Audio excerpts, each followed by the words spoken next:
Assalamualaikum warahmatullahi wabarakatuh. Eh, saya akan menjelaskan sedikit mengenai apa itu hukum wadi dan macam-macamnya.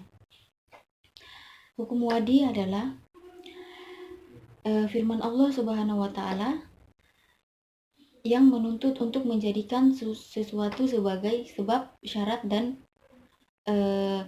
penghalang dari sesuatu yang lain. Di dalam ilmu hukum ini ia juga disebut pertimbangan hukum.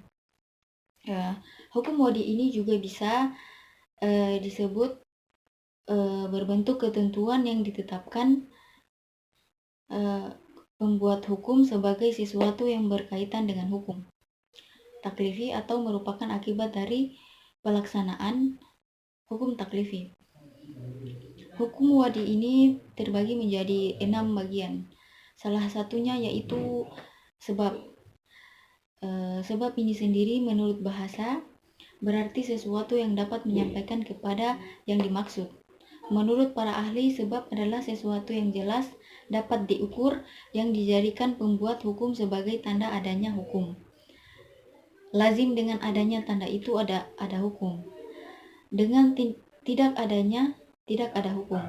Contoh, masuknya Ramadan menjadi pertanda datangnya kewajiban puasa Ramadan.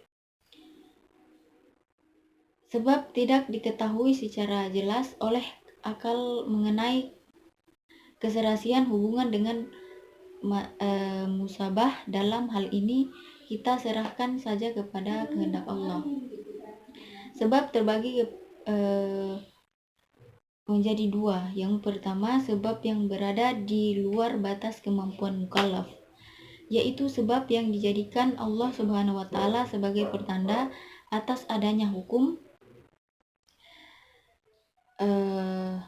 Umpamanya tergelincirnya matahari menjadi sebab masuknya sholat zuhur. Yang kedua, sebab yang berada di dalam batas kemampuan mukallaf, yaitu sebab dalam bentuk perbuatan mukallaf yang ditetapkan oleh syar'i akibat hukumnya. Umpamanya keadaan dalam perjalanan menjadi sebab bolehnya mengqashar sholat. Mungkin itu saja yang dapat saya sampaikan mengenai apa itu hukum wadi dan salah satu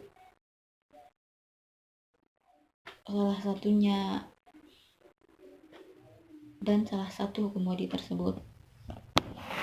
Wassalamualaikum warahmatullahi wabarakatuh.